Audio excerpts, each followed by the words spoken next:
Selamatkan aku dari kegelapan. Karya Triboy Mustika. Selamat membaca dan mendengarkan. Bab 1. Dipecat. Dunia terasa runtuh di rembang petang yang mendung ketika David mendengar kata-kata Pak Sandi, Direktur Utama PT. Maju tak gentar. Tempat dia menggantungkan nasib selama ini. Maaf, Fit. Perusahaan sedang tidak baik-baik saja. Untuk sementara, kamu dirumahkan dulu. Jika nanti cash flow perusahaan sudah lancar, saya akan panggil kamu kembali. Ini gaji kamu bulan ini. Sekali lagi, saya minta maaf karena harus mengambil keputusan sulit seperti ini. David menatap wajah Pak Sandi dengan tatapan tidak percaya. Bapak sedang tidak bercanda, bukan? Petik 2. Air muka Pak Sandi berubah semakin keruh. Untuk apa saya main-main mengenai hal ini, David? Petik 2. Degup jantung lelaki berusia 27 tahun itu semakin tidak menentu. Kerongkongannya mendadak terasa kering. Seolah-olah ada duri yang menancap di sana, menimbulkan rasa tidak nyaman dan sakit. Tapi, kenapa harus saya, Pak? Bukankah selama ini pekerjaan saya baik-baik saja? David masih berusaha membela diri, berharap Pak Sandi mengubah keputusannya. Saya dan manajemen sudah berpikir masak-masak, Fit. Sebenarnya ada dua orang yang mendapatkan kartu merah. Kamu dan Satrio. Cuma, setelah kami diskusikan, Satrio memiliki banyak tanggungan. Anaknya 3, istrinya tidak bekerja. Kasihan kalau dia yang dipecat. Sedangkan kamu hanya hidup berdua dengan Sarah. Ada suatu perasaan marah yang mendadak merayap ke permukaan hatinya. Dia merasa keputusan perusahaan benar-benar tidak adil. Dari segi pekerjaan dia jauh lebih baik dari Satrio. Satrio sudah jelas-jelas pemalas dan suka menjilat. David mengembuskan napas kasar. Aduh, jangan kecewa begitulah, Fit. Kamu masih muda. Peluang kerja di luar sana banyak. Ini karena keadaan memaksa saja. Kalau tidak, kamu tidak akan saya pecat. Kamu termasuk salah satu karyawan teladan di sini. Cuma, kita tidak pernah bisa menduga masa depan. Keuangan perusahaan sedang minus. Jika dipaksa kamu tetap bekerja di sini, pembayaran gaji pasti terlambat. David menghela napas dalam-dalam, berusaha melapangkan dadanya yang terasa sempit. Saya tidak masalah pembayaran gaji terlambat, Pak. Saya sudah sangat nyaman bekerja di sini. Saya mohon, jangan pecat saya, Pak. David mengibah. Kali ini suaranya bergetar penuh kesedihan. Matanya berkaca-kaca.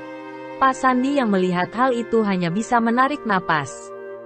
Maaf, Fit. Keputusan sudah dibuat dan tidak bisa dibatalkan. Kamu tenang saja. Selain gaji ini, kamu juga dapat tunjangan PHK dan dana jam sostek kamu urus secepatnya. Lumayan itu nanti untuk modal buka usaha. David menatap Pak Sandi untuk sesaat. Baiklah, Pak. Jika keputusan Bapak sudah bulat, saya tentu tidak akan bisa protes. Bagaimanapun perusahaan ini sudah memberikan banyak pengalaman kepada saya. Kalau begitu saya undur diri dulu, Pak. David mengulurkan tangan. Silakan, Fit. Terima kasih sudah bergabung selama 5 tahun di perusahaan ini. Pak Sandi menerima uluran tangan David dan menggenggam erat telapak tangan pemuda itu. David dengan lesu melangkah keluar dari ruangan Pak Sandi. Dia menuju ruangannya. Jabatannya sebagai staf administrasi yang sudah dia tekuni selama 5 tahun terakhir, sekarang tinggal kenangan. Di dalam ruangannya itu ada dua rekannya, Tiara dan Satrio. Mereka menatap David dengan penuh tanda tanya. Gimana, Fit? Apa semuanya baik-baik saja?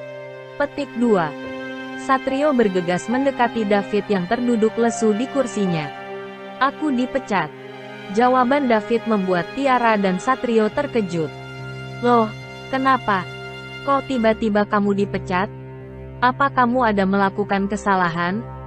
Tiara memberondongnya dengan banyak pertanyaan.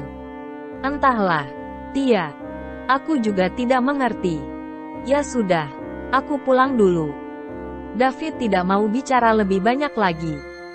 Selain merasa sedih, dia juga merasa malu kepada Tiara dan Satrio. Mereka berdua bekerja biasa saja, malah dipertahankan. Sedangkan David, loyalitasnya tidak perlu diragukan lagi.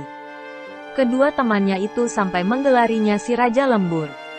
Aku turut prihatin. Ya, Fit. Kamu tenang saja. Aku akan bantu nyariin kamu kerjaan. Satrio memegang bahunya. David menatap Satrio dengan pandangan tajam.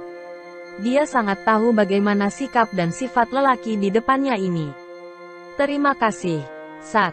David menjawab pendek. Dia merapikan mejanya, mengambil tasnya dan segera keluar dari ruangan. Belum terlalu jauh dia berjalan. Dia mendengar Tiara dan Satrio terkikik. Tawa mereka seperti tertahan. Bangsat. David memaki di dalam hati. Dia yakin, kedua orang temannya itu pasti telah melakukan sesuatu sehingga membuatnya terdepak. Pantas saja 2 minggu terakhir ini Satrio banyak bertanya mengenai pekerjaanku. Aku yang polos ini memberitahunya dengan detail dan lengkap. Patutlah Pak Sandi tidak memintaku untuk membuat surat serah terima berkas dengan Satrio. Sialan. Aku benar-benar merasa dipecundangi. Brengsek. David mengendarai motor dengan sejuta pikiran yang berkecamuk di kepalanya. Hatinya masih tidak bisa menerima pemecatan sepihak yang dilakukan perusahaan. Tidak ada angin. Tidak ada hujan. Tiba-tiba saja dia dipecat. David memang tahu kalau keuangan perusahaan sedang tidak baik-baik saja. Perusahaan yang bergerak di bidang distributor perdagangan makanan dan minuman tersebut terbukti memiliki banyak piutang yang tidak tertagih. Deru angin membuat matanya semakin perih karena menahan tangis. Dia telah melakukan yang terbaik dalam bekerja. Namun, kenapa perusahaan seperti tidak menganggap semua pengorbanannya? Langit semakin kelabu. Benderang jingga yang biasanya menghiasi langit senja tenggelam di sapu gelapnya awan. David membelah jalanan dan berebutan dengan pengendara lain.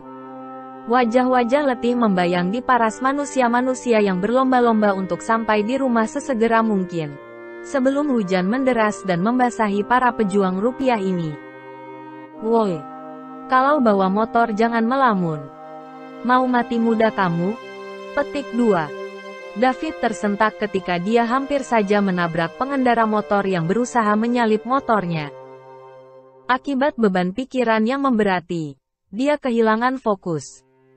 Merasa kalau hati dan pikirannya sedang tidak sinkron, David memutuskan untuk berhenti di dekat jembatan yang membentang di atas sungai berair deras. Berdiri sambil memegang besi-besi penyangga jembatan yang kuat dan kokoh. Matanya kosong menatap aliran sungai yang entah kemana bermuara. Hampa. Itu yang David rasakan.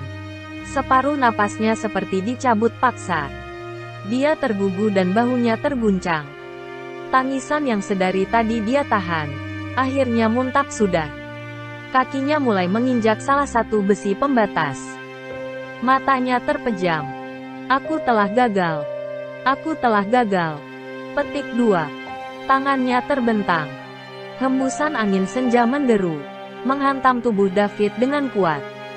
Jeritan pengendara motor yang melintas memecah udara yang bercampur dengan hujan yang mulai mendera.